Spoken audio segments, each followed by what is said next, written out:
kad neabu tai nors vieną. Trečią kartą atėjęs vėl gyrė jų puikųjį daržą. Mano dubilėli, gražu, labai gražu, bet dar vieno daikto reikia - tiesaus paukštelio. O kur tą gauti? Širdužytė gi ant to kalno, galinėje trobelėje ant krosnies patupdytas. Tai pasakiusi išėjo savo juokdamasi. Tikrai dabar vienas turi pradingti.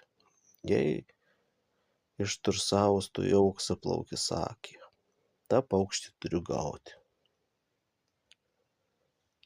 Sesuo kaip įmanydama atkalbinėjo, bet veltui. Antrą rytą pabudus vėl brolį draudė. Mielasis, neik, man taip baugu širdį, o šiąnakt taip keistai tave sapnavau. Brolytėl, meldžiamas, lik namie, nes pražūsi. Bet tas nieko neklausydamas rytą išbėgo ant kalno, savo nelaimei, lyg tyčia.